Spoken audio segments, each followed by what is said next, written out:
Yeah, who's talking about these detailed Trump accounts? I think there's not this much detail out there, is there? No. Take the free money. It is a no-brainer. If you had a baby between 2025 and 2028, go open this account, file the form, and get that free money. Like, why not? What's the catch of these Trump accounts? I'm guessing that was a political ask. Well, you've got some people in there like, this is new.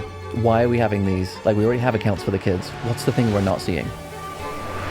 Now, here's the thing that I think is really important, which is why I wanted to do this podcast episode, is the only way to get that $1,000 is you have to... You've heard about them in the news. Summer 2026, they will be here.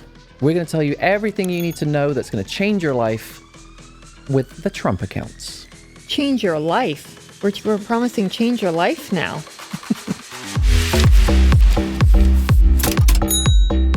Welcome back to another episode of Playbook of the Wealthy. My name is Dave Grant. My co-host is Heather Townsend. Today we're talking about Trump accounts. If you want to know how we talk about Trump accounts, we split our podcast into a number of sections. We dive deep into the content. We then answer questions on that content. And then we tell you something personal, professional about our lives. So without further ado, let's dive in. All right, Heather, this is your baby. Mm-hmm. You have put this episode together. You've made sure it's nicely designed so everyone understands it well. I'm going to pepper you with some questions throughout, but take it away. All right. So we now finally have enough information where I thought we could do this podcast episode. I was taking some CPA continued education and we went through it, and now Trump Accounts has a website. So we are going to break it down and tell you what the fluff these accounts are. What are they? Yeah. Right? So the Trump accounts, this was part of the OBA, the new tax bill that got passed in the summer of 2025. And they are a new minor investment account. So kids from 0 to 17 can contribute to these accounts. So new minor investment account. Mm-hmm. And the purpose for creating these in the tax bill was to kind of help, was to help United States kids get ahead in retirement, which I think is a really great idea. Yeah, that's a long way off. It is. For these kids. But we know, because that's all we study, is compounding money is the eighth wonder of the world. And I'm going to share these numbers at the end. But there is no doubt, the earlier you start, the less you have to save. Mm-hmm. It is insane, right? Yeah.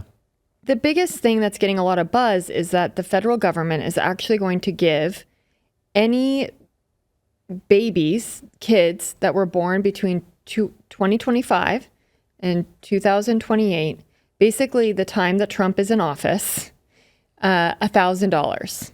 Okay? So if people are thinking of having a child, they should have it right now. Yeah, 2025 through 2028, the federal government is going to give you $1,000. All right? Now, here's the thing that I think is really important, which is why I wanted to do this podcast episode, is the only way to get that $1,000 is you have to open the Trump account. Okay. So the government, so far, what I'm hearing, they're not opening the account for you. You have to open the account for the child. Sure. So I want to get that message out, because the one thing concerning this is, and especially when we go into the numbers, is, okay, we're going to make sure our clients get these Trump accounts. We're aware, right? CPAs, the people that can pay people like us. Mm-hmm. But who really need to benefit from this are the people that can't afford a Dave and a Heather or a CPA. Sure. So I really hope, we share this and this gets out. Share it to people who can't afford a Dave and a Heather. I'm going to go on a little tangent, and it's a little heated topic, but I want to show our listeners that I honestly can look at things from just a data standpoint. And I have not agreed with Trump on everything, but this one is a fantastic idea. Sure. It is. It's amazing. All right. Now, here's the interesting thing. There isn't a limit on how much you can contribute to these accounts a year. So not only is the federal government going to give you $1,000 if your kid was born between 2025 and 2028, you can also contribute to your kid's investment account. Their grandparents can contribute to this account. Friends. Who else? The government. Employers. That's an interesting one. So employers can contribute to this account. And the annual limit is $5,000. Okay. The $1,000 that you get, we'll call it free from the government, does not count towards that limit. Nice. That's Yeah. free money. Yes. All right. So I think this is important. Who can have one? It's not just the kids that were born between 2025 and 2028. It's any minor can open one. But you have to be, the child has had to have been born from 2025 to 2028 to get the $1,000. Does that make sense? I think that's a distinction that some people will miss. Yes. The newborn babies are going to get the $3,000, but every child can have an account. $3,000? $1,000. Yeah, $1,000. Sorry, Trump. $1,000. Yes. Yes. So it's any child who has not turned age 18 at the end of the year. Okay. So once they are 18, there can be no longer any more contributions to this account. Okay, so just think 0 to 17. Okay. So it literally is a child account. It's a child account. That's like the best way to think about it. Yeah. And the child must be a U.S. citizen. Yeah. Yeah, okay. The day that these are launching are all over the place, I will tell you. My CPA said July 6th, 2026, because that's Monday. Okay. In the OBA bill, it had July 4th, 2026, but that's a Saturday. And on the Trump website, it says July 5th. So listeners, it's some day between July 4th and July 6th, but I'm going to go with July 6th because that's a Monday. Okay. Everyone opening their accounts on a Sunday, trying to figure out why isn't it working? Yeah. Little clarity on that, but not a big deal. But so I guess for our listeners, you can't do anything right now. You can prepare, but you can't even open the account. It can't be open until first week of July, sometime between July 4th and July 6th. Okay. I guess the only thing people can do now, right, is kind of put that money aside if they want to fully fund that when it's open. Yes. Other than that, it's a waiting period till the summer. Yes. So does it change your plan for your kids Sure. of how you want to fund them is how I would put it right now. Yes. To open the account, interestingly enough, is you have to file a form. Okay. The form, we have some numbers, like the tax code, right? Numbers, okay. The form is 4547. Oh, I just put that together. Yeah, you did. I was like, He is so brilliant with marketing. You have to get it. That's the years he was president, right? He was the 45th and 47th president. That is I hysterical. just saw that glint in your eye and you're like, oh. I just put that together. Well, I mean, I look at tax forms all You the time. do. Form 8606, Form 4952. Like, I don't, that's really funny. Okay. So it's a new election form. You have to file the form, and you can either file it on some online portal that's not available yet. I'm guessing you just go to the Trump accounts website, which we'll put on this screen, and I'm sure that's where the form will be. Or you can file it with your taxes. So you can file it not just with your taxes, you can file it early. That's what it's rating as. Interesting. Well, I mean, you'd have to because, you can open it as early as sometime in early July, right? What's it going to be invested in? Crypto. Yeah, crypto, right. Interestingly enough, that's not what it says. Okay. Dang it. We don't have the details of exactly what. What I've read is it's going to be invested in American companies. That's what the website says on the marketing, like the big words. U.S. stocks is what it says. Okay. And then when I drill down into the FAQs out of the smaller print, it says diversified portfolio of low-cost index funds designed to maximize long-term growth while minimizing risk. My question of those low-cost index funds, I am going to guess. I'm curious. I'm honestly, but I'm going to guess there's not going to be any international index funds. What do you think? No, not when you said it's invested in American companies. Yeah. But then it didn't say that. It just said, that's what it said up above in the big text. Yeah. And then it goes down below low-cost index funds. Maybe there'll be some bonds. I don't know. But that's not companies. That's going to be interesting to me of what are the investment options. But I'm going to guess one of them, I would almost get a big chunk of my life on it, that one of them will be something to the S&P 500. Yeah.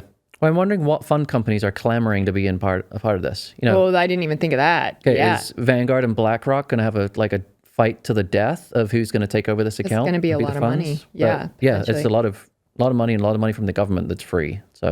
So I do like, though, I like that it will be low cost index funds. Yeah, I think agreed. that's kind of the beauty of why 401ks grow and people are like, whoa, is because you're forced to pick investment options because, people open Roth IRAs all day and then they just leave them in cash and don't invest. They think opening the account, it's invested, but it's not. You have to invest the money. So I do like that idea. Okay.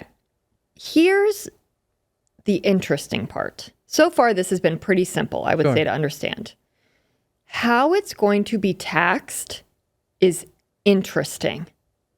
How much of a rabbit hole did this send you down? A really far rabbit hole to the point I will tell our listeners that an entire other podcast episode is going to happen once you can open these accounts on how to plan around this. Okay. So I'm going to keep this high level without trying to get into the weeds. And you can be like, Heather, you're going to the rabbit hole. Stop. Okay. So I'll keep it simple at first. So it mirrors a traditional IRA. Okay. So for listeners, traditional IRA, you put in the money pre-tax, you get the tax deduction. When you pull it out, you're taxed on it. You're taxed on it. Ordinary income rates, okay?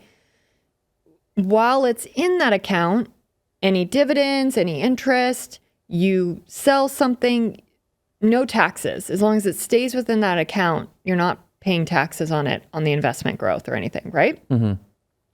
It's kind of in its own little bubble. But you're not getting a tax deduction for putting contributions in this account, though. You are not. Okay. So that's why it gets interesting.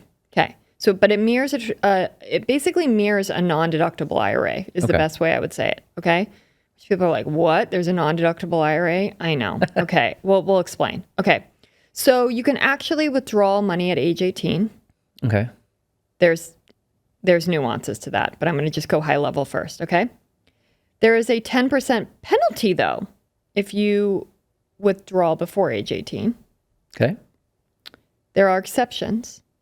Of course. That's the tax code. It's taxable when you take it out. Okay.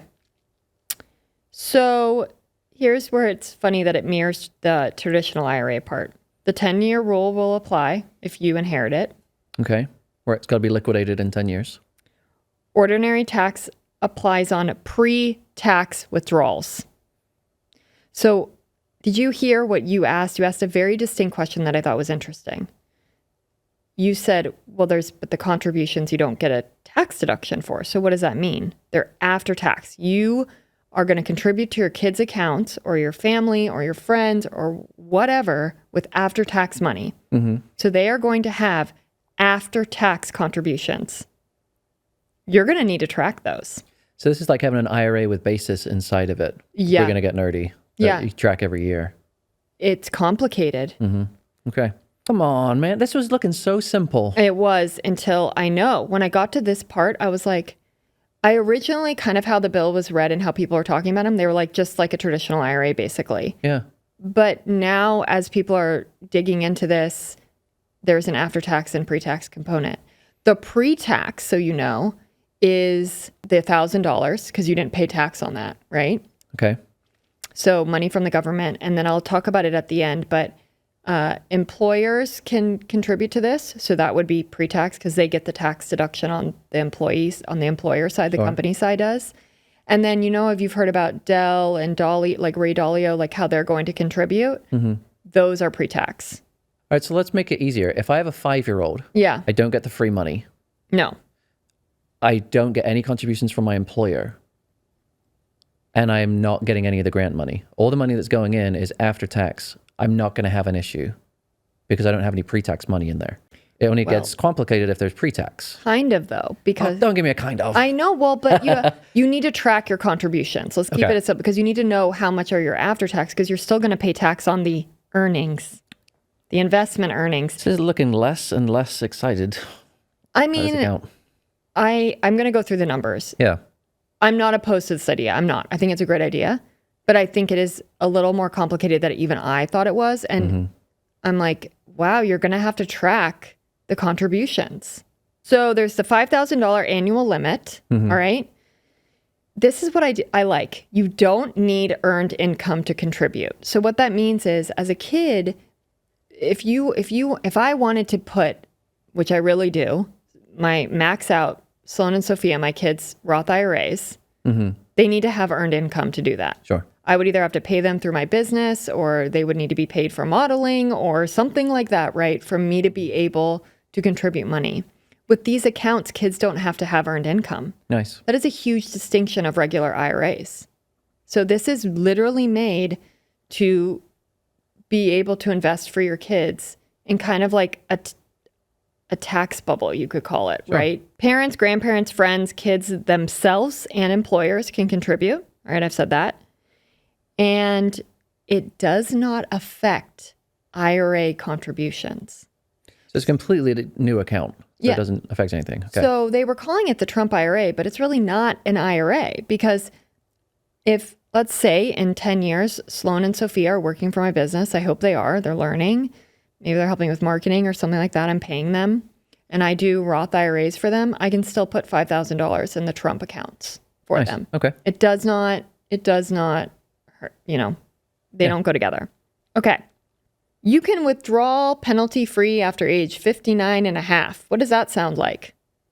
It's an IRA. Yep. Okay. It's funny how we're talking about contributing to children that are 3 months old, and we've already made a rule about 59 and a half. Yeah. It's a long way in the future.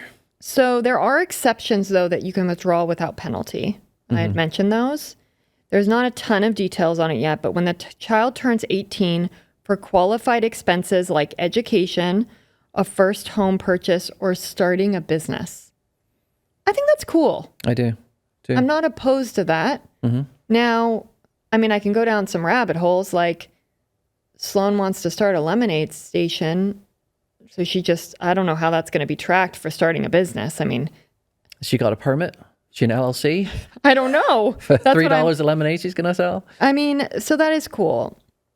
It will still be taxed as ordinary income rates with no penalty, the 10% penalty on those exceptions.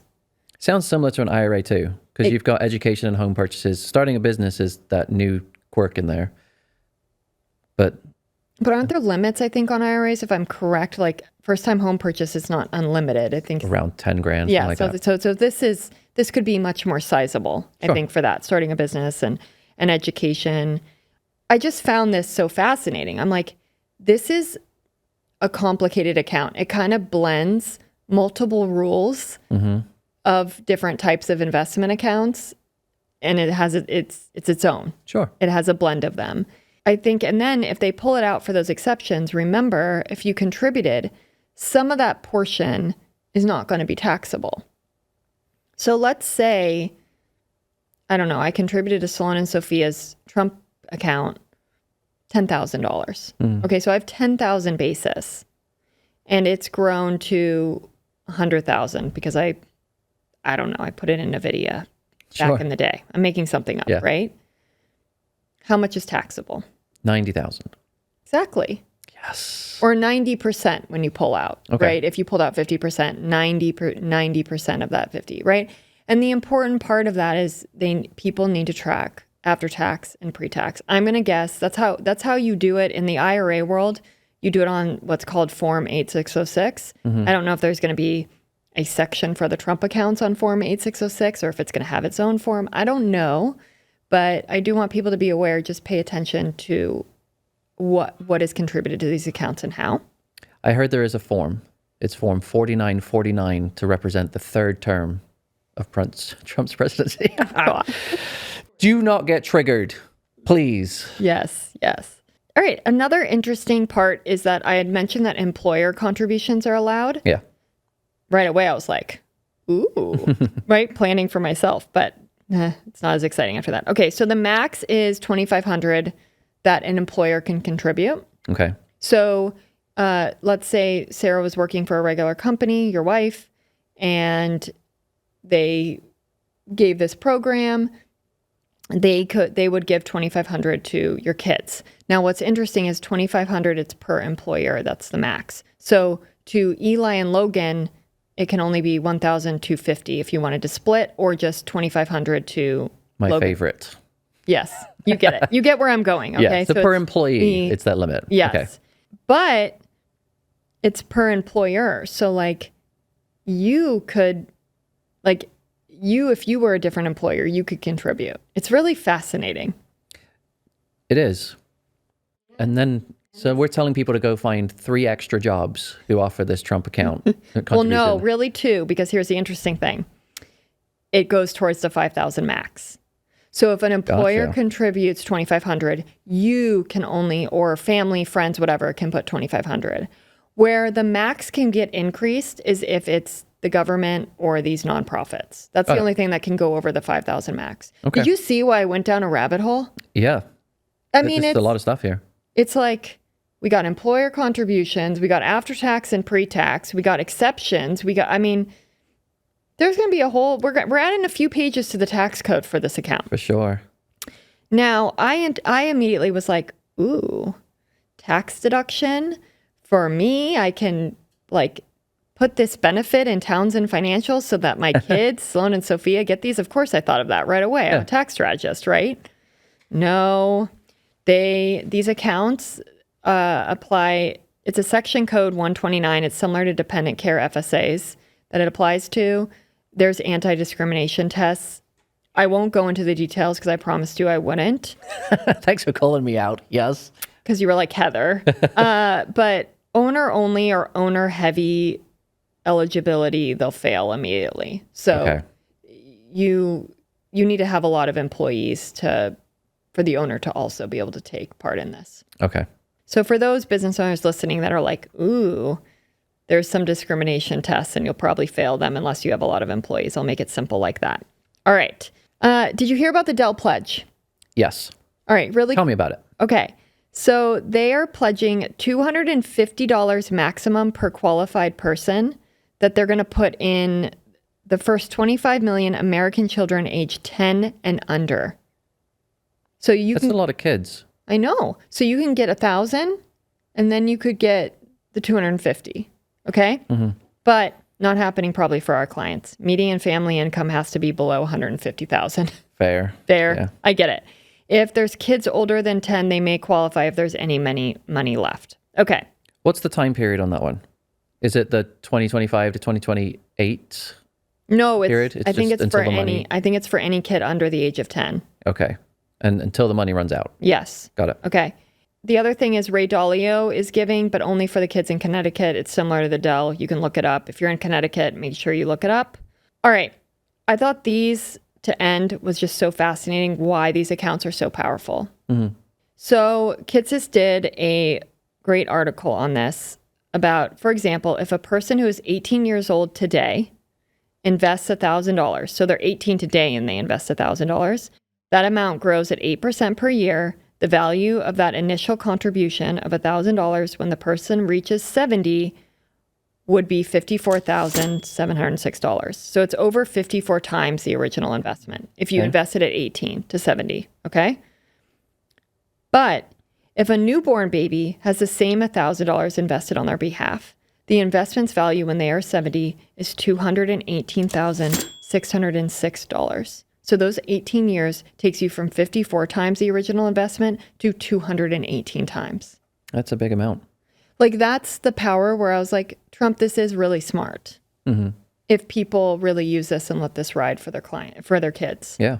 And so 18 to 0 makes a big difference. There's also, you can throw these graphs up because I know we're kind of ending, but it's really cool. It kind of shows like if you contribute 0 and you just get the 1,000, how much it will be at age 18 based on 8% of growth, how much it will be if you just even contribute $250 a year, what it will be at the kid's 18 year. If you contribute $5,000 a year, it's $303,000 at the age 18. Wow. That pays for a lot of college. That pays for a first home. Like that. If you let that ride, that's me millions in retirement. Right? Yes. I'm going to do a whole, that's why I went down a rabbit hole, because I started thinking about this for my kids. Because first I apply it to myself, and that's how I I think apply it to clients. So I was like, okay, I'm in this situation, so let me apply this. Mm-hmm. There are some planning opportunities. And sure. I mean, there are basically 3 investment accounts you can have for kids, or 4. There's now the Trump account, there's the 529, there's the regular brokerage account, UGMA, and then, did I say 529? Roth IRA, right? So those are the ones you can have, and it's like that you don't really do traditional IRAs for kids. I don't feel like doesn't make sense. Yeah. But it's like, well, which ones do you prioritize? I can't wait to do that podcast episode. All right, so that's coming. But That's going to be our 4-hour webinar on planning for Trump's accounts. So to end this in a bow, I hope you saw with the numbers that I provided how powerful this can be for kids. Starting early makes a big difference. And we now all got another option for our kids or our grandkids or our friends' kids, nieces and nephews, doesn't matter, to really start them being wealthy earlier. It's fantastic. All right. Take the free money. It is a no-brainer. If you had a baby between 2025 and 2028, go open this form, go open this account, file the form, and get that free money. Like, why not? If your kids have earned income, though, I would take the Roth over contributing $5,000. That's just an immediate no-brainer because of the way it's taxed. Yeah, I agree. Then, depending on the kid's discipline, I might pick the Trump account over the UGMA, but it depends. So just a regular brokerage account. But take the free money, open the account, keep the option open. That's what I would do. Okay, before we move on, you got to thank Heather by giving us a like, a comment, subscribe, or a follow, and send this to anybody that you know who has a child. Yeah, who's talking about these detailed Trump accounts? I think there's not this much detail out there, is there? No. Yeah. All right, we're moving on to the question segment of our podcast. This is called What Would You Do? Question number 1. Should I prioritize this account over a 529 account? I would say no. For college savings, I'm going to prioritize 529 over the Trump account because let's go back to, sorry for the nuances, I didn't make the rules of how our tax code works, but right, most of this is going to be all your growth besides your contributions are going to be taxed at ordinary income if you use it for education from the Trump account. 529s, you also still don't get the tax deduction, but all that growth comes out tax-free. Sure. That's a big difference. And so for kids' college, I'd still do 529s, especially now with, what was it, Secure Act 2.0, I think with that law, you can now still transfer $35,000 extra over to a Roth IRA for kids of whatever's left over of the 529. So no, if you're saving for kids' college, still prioritize 529. I would do this as maybe if you're not sure if they're going to go to college or you want to have an investment account for a kid, then I would think about it. Okay. But college, 529 all the way. What's the catch on these Trump accounts? The catch. I'm guessing that was a political ask. Well, you've got some people in there like, this is new. Why are we having these? Like, we already have accounts for the kids. What's the thing we're not seeing? I think the biggest thing is if you're getting that free money from the government, from grants, or an employer that's coming in and it's money that you haven't put in, it's the tracking aspects of this pre-tax and after-tax money that you're going to be pulling out. This is going to trip people up. This is going to mess up some tax returns. This is going to just be a mess for some people at the end because they haven't really looked at where the money's come from. I think that's the major thing. We also don't know a lot about all of the inner workings of this account yet, so we don't know what the investments are yet. Is there a catch? I hope not. But like what if they put some really, really expensive mutual fund that's like super high expense ratio? That's like awful. I hope not. They said low fee cost index fund, so we're going to hope. But it could be a low cost index fund that's badly built and has tracking error. Not getting into that. But we don't know yet. I think off the face of the bat, it's going to be the tracking of the pre-tax and after-tax contributions. And I wouldn't say there's much catch. I mean, I don't think I've ever heard anyone be like, dang, I'm sorry I invested money so early. Yeah. Like, what? So, I mean, this isn't about getting it perfect. If it makes sense in the plan for your kids, take advantage of it. Yeah. Oh, all right, here we go. Personal question. Number 3, are you going to open one for your children? I am thinking about it, actually, as I was reading this. I thought immediately when these first came out and I read it in OBA how it's done, I was like, why bother? They're like a traditional IRA. And I'm doing 529 for my girls. But then I started thinking about it and I was like, well, business or first time home purchase, I might. I I probably will actually, even if it's just $1,000 this year, because I want to go through the process so I can tell my clients how it is like opening it. Sure. So just doing it, then I'm easier to tell them. And I'm like, oh, Sloan and Sophia have an extra investment account. Oh, I'm sure that's horrible. So, I mean, I don't know how much yet. I will come back when me and Alex sit down and do our plan about it. Because I have to now bring him up to speed on this, and then he needs to sit on it for a while. Men don't do that. Oh, he does. So, but for now, I'm thinking about as a hedge, okay, maybe do 529, still keep to that plan, put a few grand in there in the Trump accounts. But as soon as they start earning income, I will not do the Trump accounts and I will prioritize Roth IRA all the way. Sure. That's me. You? I think it's a little different for me. My kids are a lot older. So yeah, there's not as much compounding money before they're 18. I mean, Eli's almost 16. So he would have 2 years left to contribute. He already has a 529 and his own taxable account that he manages. That's cool. So I didn't know that. No, he does very well by himself. And then Logan, who is 13, 529 account, he has his own taxable account. I am not looking and finding the huge benefit for our family to invest in one of these because it adds another layer of complexity of more accounts. Yes. And B, we already have a strategy in place. If I didn't have any accounts, yeah, this could be a nice way to get that ball rolling. But I think we're too far down the track to actually have this make a difference. I see that. It's just so interesting how it is personal. It so depends on all there's no just like one size fits all, right? Yeah. And you know me, I'm the simple life. You are the simple life. And you know me. Yeah. Enough said. All right. All right, we're going into the final section of our podcast. It is called Highlights. All right, Highlights is where we talk about us personally, professionally, whatever we want to share. I like where yours is going. You like it? Because I've seen some numbers in there. Go for it. Okay, so we all know I'm on this like strength training, lifting journey. Yeah. So I had my like check-in and he's like, Heather, great, you gained a pound of muscle. I want you to gain 15 more pounds of muscle. This is going to be amazing. You're going to be popping protein powders, creatine, everything. Yes.